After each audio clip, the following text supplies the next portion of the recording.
साथियों नमस्कार। संविदा कर्मचारियों के नियमितीकरण से संबंधित इस वक्त की एक बहुत ही महत्वपूर्ण जानकारी मिल रही है। आपको बताना चाहूँगा कि छत्तीसगढ़ में एनएचएम संविदा स्वास्थ्य कर्मचारी नियमितीकरण, स्थायीकरण, ग्रेड पे निर्धारण और अपनी 10 सूत्रीय मांगों को लेकर अनिश्चितकालीन हड़ताल पर चल रहे हैं। वहीं पर जो स्वास्थ्य मंत्री हैं श्याम बिहारी जायसवाल जी के द्वारा कहा जा रहा है कि 10 में से 5 मांगों को पूरा कर दिया गया है और नियमितीकरण जैसा गंभीर मुद्दा जो है उसके लिए प्रस्ताव बनाकर केंद्र सरकार को प्रेषित कर दिया गया है। यानी कि छत्तीसगढ़ सरकार के द्वारा नियमितीकरण जैसे गंभीर मुद्दे से पल्ला झाड़ते हुए जो गेंद है वह केंद्र सरकार के पाले में डाल दी है। अब इसी को लेकर एक बहुत ही बड़ा खुलासा आरटीआई के तहत हुआ है। भारत सरकार स्वास्थ्य एवं परिवार कल्याण मंत्रालय की ओर से एक जानकारी आई है जिसमें नियमितीकरण और संविदा कर्मचारियों का जो मुद्दा है उसके बारे में जानकारी दी गई है। तो इस जानकारी के बारे में आपको इस वीडियो के माध्यम से बताऊंगा। जानकारी में आगे बढ़ने से पहले आपसे निवेदन है कि अगर पहली बार आप इस चैनल पर आए हैं तो चैनल को सब्सक्राइब जरूर करें, बेल आइकन को प्रेस भी कर लें जिससे आपको हमारे द्वारा जो भी नए वीडियो बनाए जाते हैं उनका नोटिफिकेशन सबसे पहले मिल जाए। तो साथियों, संविदा कर्मचारियों के बारे में मैं आपको पहले बताना चाहूँगा कि जो एनएचएम के संविदा कर्मचारी हैं और राज्य सरकार के संविदा कर्मचारी हैं उनमें क्या अंतर होता है। तो संविदा कर्मचारी हालांकि 4 प्रकार के होते हैं और चारों प्रकार के बारे में मैंने आपको वीडियो के माध्यम से विस्तार से जानकारी दी है कि 4 प्रकार कौन से हैं। एक तो होते हैं केंद्र सरकार के संविदा कर्मचारी, पूर्णकालिक संविदा कर्मचारी, एक होते हैं राज्य सरकार के पूर्णकालिक संविदा कर्मचारी, एक होते हैं केंद्र सरकार के अंशकालिक संविदा कर्मचारी और एक होते हैं राज्य सरकार के अंशकालिक संविदा कर्मचारी। तो कुल 4 प्रकार के संविदा कर्मचारियों की ये श्रेणी है। अब जो एनएचएम संविदा कर्मचारी हैं जो राष्ट्रीय स्वास्थ्य मिशन के अंतर्गत अपनी सेवाएं दे रहे हैं, इनको जो वेतन का भुगतान होता है उसमें 60% जो हिस्सा है वह केंद्र सरकार का होता है और 40% हिस्सा राज्य सरकार का इसमें होता है। यानी कि एनएचएम संविदा कर्मचारियों का जो वेतन है उसका 60% हिस्सा केंद्र सरकार देती है और 40% का जो हिस्सा है वह राज्य सरकार के द्वारा वहन किया जाता है। कई राज्यों में ये हिस्सा ज़्यादा भी हो सकता है, जैसे कई पहाड़ी राज्यों में केंद्र सरकार के द्वारा 90% राशि दी जाती है और राज्य सरकार के द्वारा 10% की राशि एनएचएम संविदा स्वास्थ्य कर्मचारियों के वेतन के संबंध में दी जाती है। अब राज्य सरकार के जो संविदा कर्मचारी होते हैं इसमें जो पूर्णकालिक संविदा कर्मचारी हैं वे पूरी तरह से राज्य सरकार के संविदा कर्मचारी हैं और उनके वेतन का भुगतान राज्य सरकार के द्वारा किया जाता है। इसीलिए एनएचएम संविदा स्वास्थ्य कर्मचारियों के मानदेय में 27% की जो वेतन वृद्धि है वह अभी तक नहीं हो पाई है।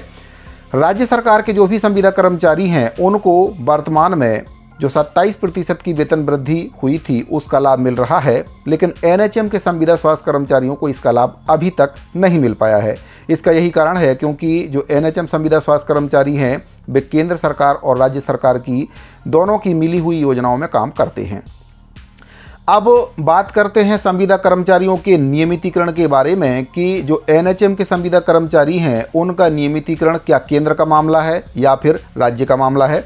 तो साथियों, जो आरटीआई के हिसाब से जानकारी दी गई है, जो पत्र जारी हुआ है आरटीआई के तहत जानकारी मांगी गई थी और जो पत्र अब जारी हुआ है जानकारी उसमें दी गई है कि जो एनएचएम संविदा स्वास्थ्य कर्मचारी हैं उनका जो नियमितीकरण का मामला है वह पूरी तरह से राज्य सरकार के अंडर में आता है। केंद्र सरकार की इसमें किसी भी प्रकार की कोई भी भूमिका नहीं है। बस इतना ज़रूर है कि अगर राज्य सरकार इन संविदा कर्मचारियों को नियमित करती है तो केंद्र सरकार के द्वारा दी जाने वाली जो राशि है वह नहीं मिलेगी और जो वेतन का भार है पूरी तरह से राज्य सरकार के ऊपर आ जाएगा। अब आरटीआई के तहत जो खुलासा हुआ है उसके बारे में भी आपको जानकारी दे देता हूँ। तो साथियों, आप देख सकते हैं आरटीआई के तहत जानकारी चाहिए गई थी तो ये जानकारी मिली है भारत सरकार स्वास्थ्य एवं परिवार कल्याण मंत्रालय की ओर से दिनांक 2 सितंबर 2025 को आरटीआई के तहत जानकारी दी गई है। इसमें सूरज चंद्राकर निवासी सीएमएचओ कार्यालय के पास बिलासपुर छत्तीसगढ़ के नाम से ये पत्र प्रेषित हुआ है और इसमें जो विषय है आरटीआई अधिनियम 2005 के अंतर्गत अपने आरटीआई आवेदन का उत्तर दें। इसमें बताया गया है कि आपके ऑनलाइन आरटीआई आवेदन पंजीकरण संख्या, इसमें बताया गया दिनांक 2/9/2025 का उल्लेख करना चाहता हूं, जो मंत्रालय के आरटीआई सेल से उसी दिन अधो हस्ताक्षरकर्ता को प्राप्त हुआ, तथा यह कहना चाहता हूं कि जहां तक एनएचएम अनुभाग का संबंध है, उपयुक्त आरटीआई आवेदन के माध्यम से मांगी गई जानकारी इस अनुभाग में उपलब्ध नहीं है, इसलिए इसे शून्य माना जाए।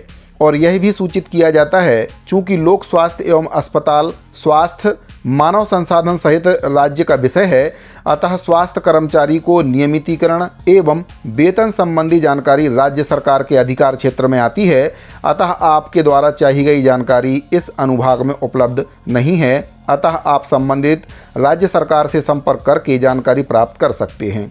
यदि आप उपरोक्त उत्तर से संतुष्ट नहीं हैं, तो आप इस उत्तर की प्राप्ति के 30 दिनों के भीतर श्री हर्ष मंगला प्रथम अपीलीय प्राधिकारी एवं निदेशक एनएचएम, कमरा संख्या 209, डी, स्वास्थ्य एवं परिवार कल्याण मंत्रालय, निर्माण भवन, नई दिल्ली को अपील कर सकते हैं। आपका विश्वासी राजेंद्र सिंह सिद्धू, CPIO एवं अवर सचिव एनएचएम।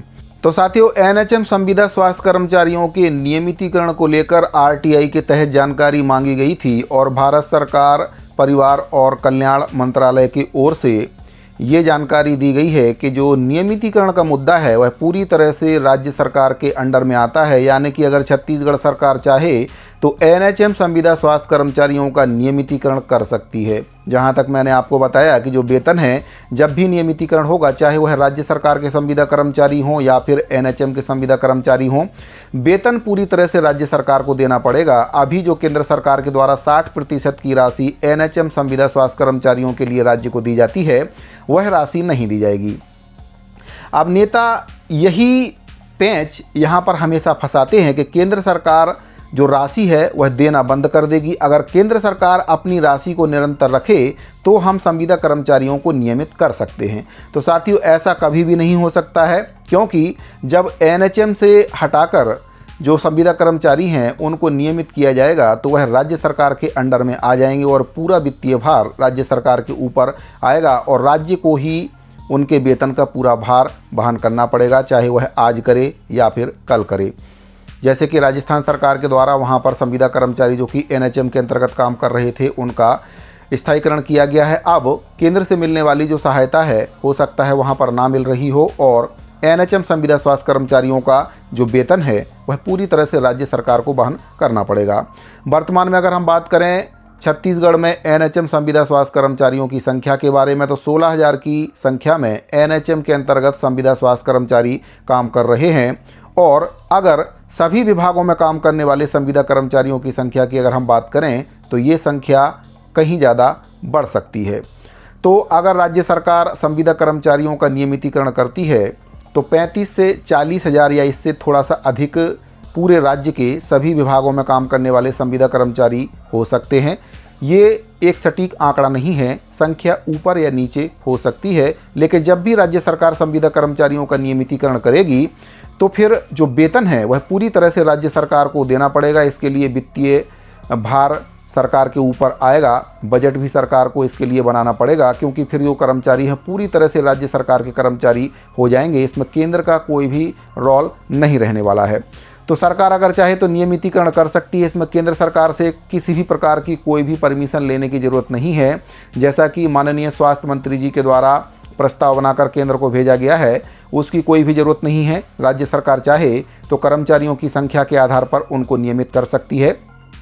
अगर राज्य सरकार एक बार में संविदा कर्मचारियों को नियमित नहीं कर पा रही है तो शिक्षा कर्मियों के तरह फॉर्मूला अपनाकर भी उनको कुछ वर्ष का बॉन्ड लगाकर नियमित कर सकती है, यानी कि 8 साल, 10 साल, 5 साल ऐसे करके भी संविदा कर्मचारियों को राज्य सरकार अगर चाहे तो नियमित कर सकती है। जैसे कि राजस्थान में किया गया है, 5 वर्ष के जो भी संविदा कर्मचारी थे उनको स्थायीकरण वहाँ पर किया गया है और बाकी जो संविदा कर्मचारी हैं जैसे जैसे उनका 5 वर्ष पूरा होते जाएगा उनका स्थायीकरण राजस्थान में होते जाएगा। उसी फॉर्मूले को अपनाकर छत्तीसगढ़ में भी स्थायीकरण या नियमितीकरण संविदा कर्मचारियों का किया जा सकता है। 5 वर्ष जिन संविदा कर्मचारियों का पूरा हो चुका है, अगर सरकार चाहे तो उनको नियमित कर सकती है। इससे सरकार के ऊपर एक साथ वित्तीय भार नहीं आएगा और फिर जैसे जैसे धीरे धीरे 5 वर्ष की अवधि संविदा कर्मचारी पूरी करते जाएंगे, बेनियमित होते चले जाएंगे। ठीक ऐसा ही फॉर्मूला छत्तीसगढ़ में जो स्कूलों में काम करने वाले टीचर हैं, शिक्षक एलवी हैं, सहायक शिक्षक एलवी हैं, उनके लिए भी सरकार के द्वारा अपनाया गया था। 8 वर्ष जिन भी शिक्षकों का पूरा हो गया था उनको सरकार के द्वारा संविलियन कर दिया गया था।